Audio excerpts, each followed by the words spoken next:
Iran మధ్య కుదిరిన చారిత్రక శాంతి ఒప్పందం పశ్చిమాసియాలో సుమారు 107 రోజుల యుద్ధానికి తెరదించనుంది. ఇరాన్ పై నావికా దిగ్బంధం ముగిసిందని, హర్ముజ్ జలసంధి మరో 3 రోజుల్లో 100% సురక్షితంగా మారబోతోందని అమెరికా అధ్యక్షుడు డొనాల్డ్ ట్రంప్ ప్రకటించారు. ఫ్రాన్స్ లో జరుగుతున్న G7 సమ్మిట్ వేదికగా ట్రంప్ చేసిన ఈ ప్రకటన అంతర్జాతీయ మార్కెట్లకు ఇంధన దిగుమతులపై ఆధారపడే భారత్ వంటి అనేక దేశాలకు భారీ ఊరటను ఇచ్చింది.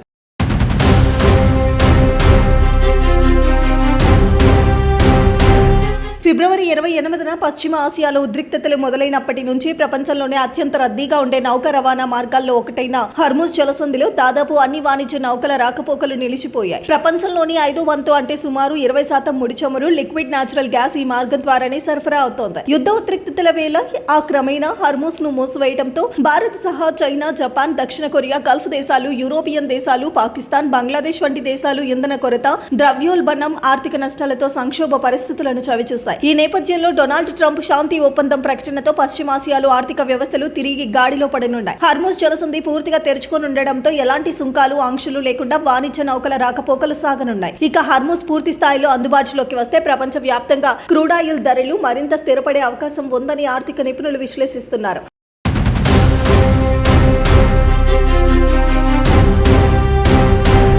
ఇది ఇలా ఉంటే ఇరాన్ తన సొంత ఏర్పాట్ల ప్రకారం ఈ జలసంధిని పూర్తిగా తెరిచేందుకు 30 రోజుల సమయం పడుతుంది. పర్షియన్ గల్ఫ్ లో చిక్కుకుపోయిన సుమారు 2000 నౌకలు బయటకు రావడానికి, నౌకాయానం పూర్తిగా సాధారణ స్థితికి చేరుకోవడానికి కొన్ని వారాల సమయం పట్టే అవకాశం ఉంది. మరీ ముఖ్యంగా సముద్రంలో ఏర్పాటు చేసిన మైన్లను తొలగించడం చాలా కీలకమని నిపుణులు హెచ్చరిస్తున్నారు.